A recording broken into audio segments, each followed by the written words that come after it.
Pada kesempatan hari ini saya akan mencoba membahas terkait prediksi lengkap ya untuk keakuratan di soal PPK di 2021, khususnya tes kompetensi bidang ya.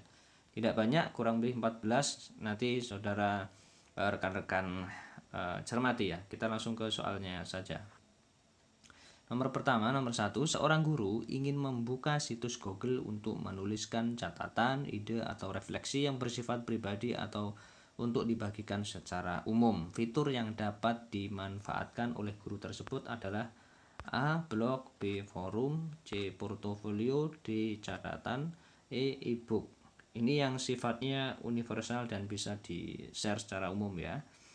Ya, jawaban yang tepat itu adalah yang A, yaitu blog. Jadi blog itu berisi catatan atau ide yang dapat kita deskripsikan, kita upload di blog pribadi. Nah, itu bisa berguna untuk catatan atau ide-ide kreasi kita ya, yang bisa dibagikan secara umum di dunia maya. Seperti itu. Berikutnya, di soal nomor 2, seorang guru berusaha untuk memberikan pembelajaran yang variatif kepada peserta didiknya. Dia ingin seluruh peserta didik berkembang sesuai dengan potensi dan kemampuan yang dimiliki oleh peserta didiknya. Kegiatan yang harus dilakukan guru agar terpenuhi harapannya tersebut adalah titik-titik. A. Mempersiapkan rancangan pembelajaran sesuai dengan keinginan guru. B. Mengumpulkan berbagai sumber belajar sesuai keinginan guru. C. Mendata bekal ya awal yang dimiliki oleh masing-masing peserta didiknya. D. Melakukan persepsi sebanyak mungkin yang disesuaikan tujuan pembelajaran. E. Membuat media pembelajaran yang mendukung pembelajarannya. Nah, dalam pembelajaran seperti ini ya, harapan yang ingin dicapai guru dalam pembelajaran yang bervariatif, jawaban yang paling tepat adalah yang C, yaitu mendata bekal awal yang dimiliki oleh masing-masing peserta didik. Biasanya ini dialami oleh calon guru atau guru baru ya. Itu untuk pendataan di kelas baru dengan peserta didik baru perlu adanya pendataan bekal awal atau ibaratnya sharing dari guru yang sebelumnya. Yang di kelas 2 naik ke kelas 3 misalnya, berarti sharing antara guru kelas 2 kelas 3. Seperti itu salah satunya. Kita lanjutkan, media memiliki fungsi dan manfaat bagi pembelajaran. Hal ini dirasakan juga oleh guru dalam membantu pembelajaran menjadi lebih efisien dan efektif. Misalnya, saat guru ingin menjelaskan suatu konsep atau objek yang luas dan besar, dia tinggal menggunakan medianya saja. Nah, berikut ini adalah salah satu fungsi dari media pembelajaran. Sesuai kondisi tersebut adalah A. Membawa objek yang berbahaya atau sukar didapat di dalam lingkungan belajar. B. Membuat konteks konsep ya yang abstrak, misalnya untuk menjelaskan peredaran darah. Yang B. Kemudian yang C, menampilkan objek yang terlalu besar, misalnya pasar atau candi. D. Menampilkan objek yang tidak dapat diamati dengan mata telanjang. E. Menjelaskan suatu konsep yang tidak bisa dilihat oleh siswa. Kalau yang E ini juga tidak mungkin. A, B itu juga. Nah, ini yang paling tepat itu adalah yang C ya. Jadi misalkan fungsi bentuk proyektor atau video atau mungkin di slide yang besar itu media atau bentuk objek yang besar itu bisa dimasukkan di dalamnya. Misalkan pasar, candi ya, seperti itu. Kita lanjutkan. Profesi pendidik seharusnya memiliki keterampilan memanfaatkan teknologi untuk meningkatkan proses dan hasil belajar.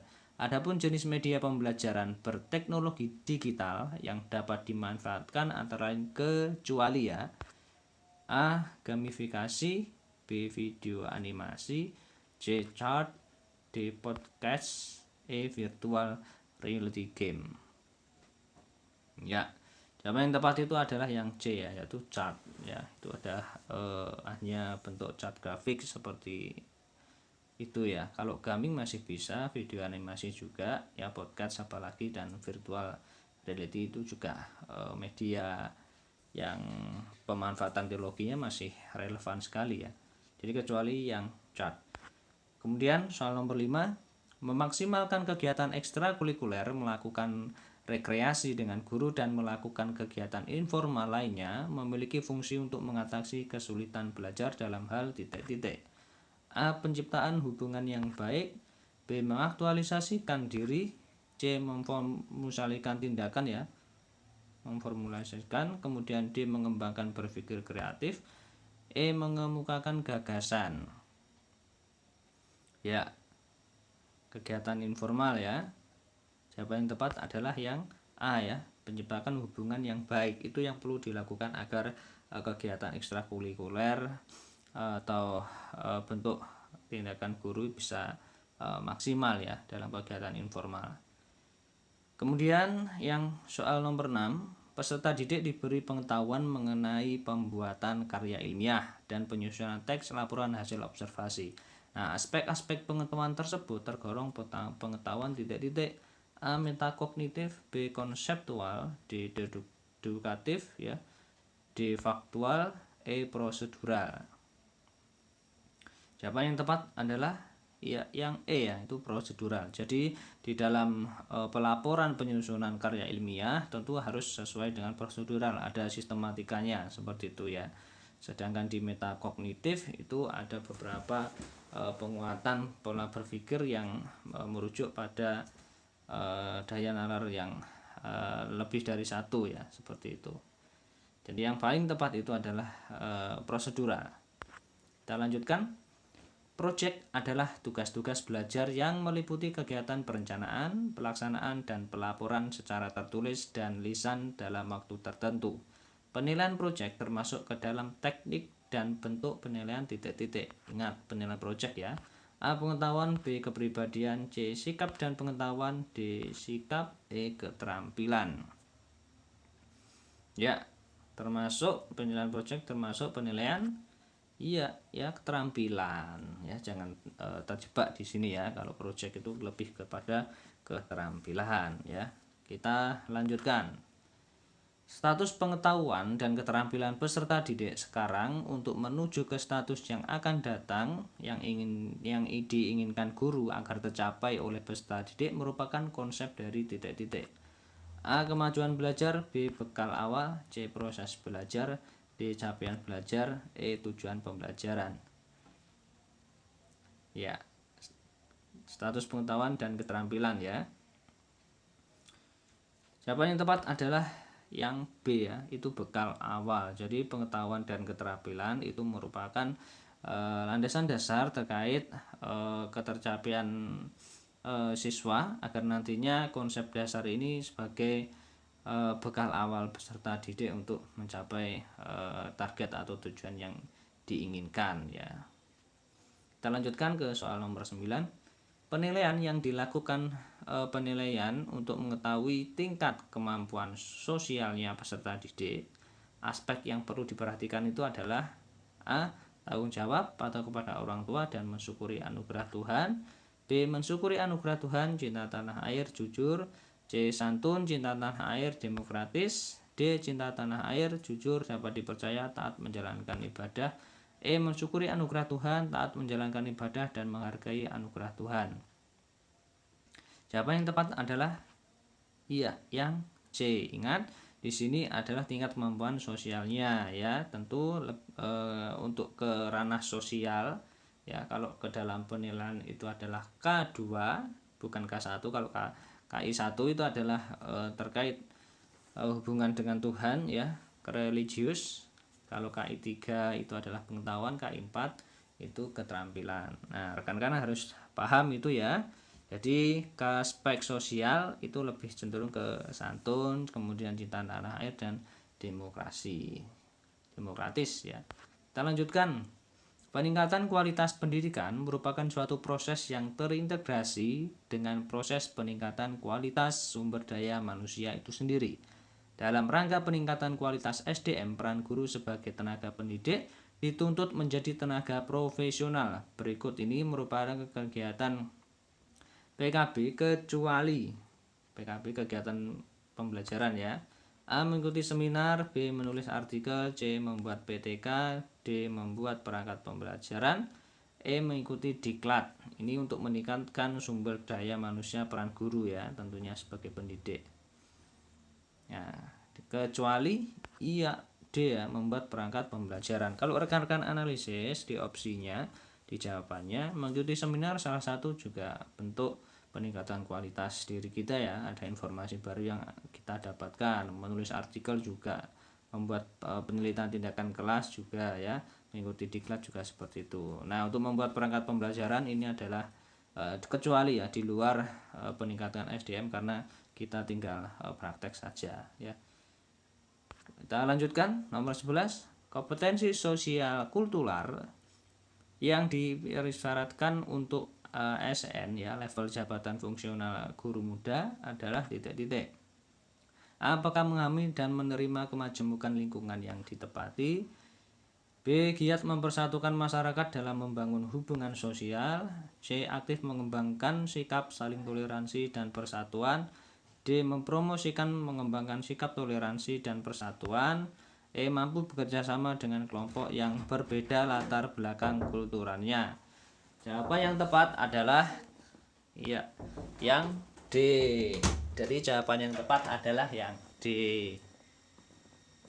Kita lanjutkan soal nomor 12. Pelaksanaan pembelajaran remedial adalah titik-titik. A. Pendidik memberikan materi ulang kepada peserta didik yang nilainya kurang agar pemahaman tentang materi yang diterima sehingga tercapainya hasil belajar yang optimal. B. Pendidik memberikan materi yang sederhana kepada peserta didik yang nilainya kurang agar mendapat nilai yang sesuai dengan yang diharapkan. C. Pendidik memberikan penilaian ulang kepada peserta didik yang nilainya kurang agar memperoleh nilai minimal sama dengan kriteria ketuntasan minimal. D. Pendidik memberikan materi ulang kepada seluruh peserta didik agar pemahamannya tentang materi yang diterima sehingga tercapainya hasil belajar yang optimal dan secara bersamaan. E. Pendidik membantu peserta didik untuk memahami kesulitan belajar yang dihadapi secara mandiri, mengatasi kesulitan dengan memperbaiki sendiri cara belajarnya yang dapat mendorong tercapainya hasil belajar yang optimal. Nah, jika rekan-rekan menemukan soal jawaban yang cukup panjang, rekan-rekan amati membaca cepat dan fokus. Nah, ini adalah bentuk penjabaran terkait pembelajaran remedial. Jawaban yang tepat adalah yang E ya. Jadi pendidik itu hanya membantu peserta didik untuk memahami kesulitan belajar yang dihadapi secara mandiri ya, mengatasi kesulitan dengan memperbaiki sendiri cara belajar yang dapat mendorong tercapainya hasil belajar yang optimal. Jadi bukan memberikan penilaian ulang ya, seperti itu. Kita lanjutkan. Awal periode pelaksanaan penilaian kinerja guru yang sesuai adalah A. Tiap awal minggu, B. Tiap awal bulan, C. Tiap awal tahun, D. Tiap awal semester, E. Tiap awal tahun ajaran baru. Ini terkait penilaian kinerja guru ya, PAK ya, misalnya angka kredit guru ya untuk penilaian. Nah, jawaban yang tepat adalah yang C ya, tiap awal tahun. Jadi biasanya per Januari, nah itu bisa sudah mulai ada penilaian untuk ASN ya di laporan ya, yang biasanya dikirim ke dinas yang terkait. Soal yang terakhir, salah satu bukti fisik guru dapat mengidentifikasi peserta didik adalah titik-titik. A. Mempunyai bank data kelas yang diampunya. B. Mempunyai data lengkap tentang keluarganya. C. Sering mengadakan pertemuan wali murid, dibuktikan daftar hadir. D. Mempunyai catatan khusus tentang kelebihan dan kekurangan siswa. E. Mempunyai daftar nilai yang lengkap, baik nilai sikap dan pengetahuan. Ini salah satu bentuk bukti fisik guru ya untuk mengidentifikasi peserta didik itu adalah ya yang D ya, mempunyai catatan khusus tentang kelebihan dan kekurangan siswa, karena itu lebih kepada personalia untuk pemahaman mengidentifikasi peserta didik. Mungkin itu sekilas dari 14 soal terkait pelaksanaan ujian ya di PPK 2021. Untuk tryoutnya bisa nanti akan saya sharekan ya, semoga bermanfaat. Jangan lupa untuk subscribe dan share. Saya akhiri, wassalamualaikum warahmatullahi wabarakatuh.